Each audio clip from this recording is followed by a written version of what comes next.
This is Jody Goss. I'm joined today with Steve Menninger, who's the Managing Director of Admiralty Private Client Group, a division of William Joseph Capital Management, as well as a longtime friend and colleague, Chuck Mantel. Chuck is an attorney and a president of Weiner, Mantel, and Fornes, located on Elm Street in New Haven, Connecticut. I know him as Chuck. He actually is properly named as Charles. But Chuck is a tax expert in the arena of business and estate planning. So thanks for joining us today, Chuck. I really appreciate you spending some little time with us. Well, thank you for having me. Absolutely. So Jody, the reason we've invited Chuck was because we've been having conversations about how to find some tax efficiencies for individuals that might be looking for estate transfer solutions, particularly with insurance. And you mentioned that Chuck was an expert in an area that might be of interest to some of our audience. Yeah, I've often large insurance policies are a solution to liquidity needs, but they also come with large premium requirements. And so you're right. I thought we would talk a little bit about an area that Chuck has a unique expertise in, and that's premium finance. So, Chuck, what can you tell us about premium finance? Who's it for, and how have you helped clients with their needs in securing large life insurance policies? Well, approximately 5 years ago, I met someone who is more of an investment banker, and he developed a program of premium financing, which is fairly unique. It's basically for high net worth clients who want to purchase $10 million of insurance, and they don't want to pay anything for it. And that's his method is very productive for these clients. It does require some security on the outside, but eventually that security is not needed because the increase in the policy will eventually allow you to withdraw the security. I did significant, when I started with this investment banker who has various companies, I did a lot of due diligence. All of the documents are done by leading law firms, and it involves setting up irrevocable insurance trusts for the most part. And all of the deals that I've been involved in have started at least with $10 million of insurance. That's sort of like a minimum for this. It's a sophisticated situation in which the insurance trust gets an S&P rating. And so it gets the lowest possible rates.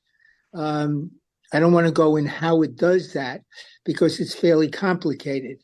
But the insurance policies are also different, and they grow at a rate that exceeds the interest that's paid.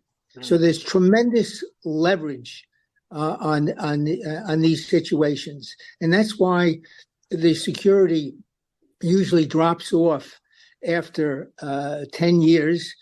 And you can also, the debt that's involved, which is at a very low interest rate, could be paid off at a certain point, or you could just leave it there, because if you pay it off, you're paying it off from the proceeds in the insurance, which have grown to a certain point.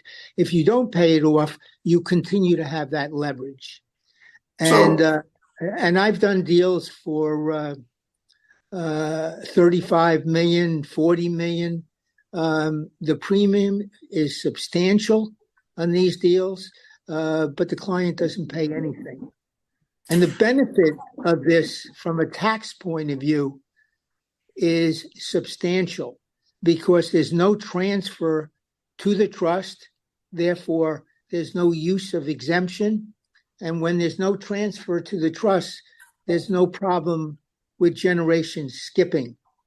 So that a lot of my most of my clients utilize dynasty trusts, which I draft. And it goes down from generation to generation without having any tax. So it's very attractive to people that have high net worth.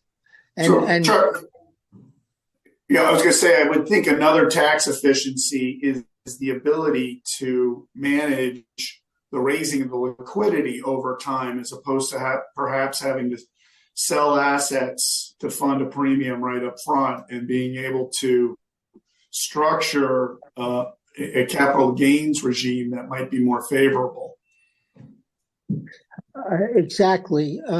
You don't have to sell anything to buy the insurance. The security that you don't lose that security. In fact, if you have an account as security, the income continues to accrue in that account. The appreciation continues to be for the benefit of the insured who owns it, and the security can come from all different ways. In one, Chuck, I know we wanted to keep this really high level for our viewers today for this blog, and there's a million questions I have, and I'm sure Jody has, to dig deeper into this. And perhaps you'd be so gracious as to join us another time, and we can dig into that a little bit, because I just think that there's a lot of value here to be had for others, and clearly we can't boil the whole ocean learning this today, but this is wonderful. Thank you for sort of introducing us to this. You're very welcome. Thank you, Chad. Thank you, Steve. Thank you all for joining us. And as Steve brought out, there's a lot of information that we could take a deeper dive on. But conceptually, this potentially is a way for a high net worth individual to tax efficiently protect assets and even transfer assets on a tax efficient basis to the next generation. And I think we know where we're going to give a phone call to the next time this comes across our desks. Chuck, you've clearly been a great resource, and someone we look forward to speaking to more about. Absolutely. Thank you. Thanks, gentlemen. Have a great day. Thanks. You all have a great week. Take care.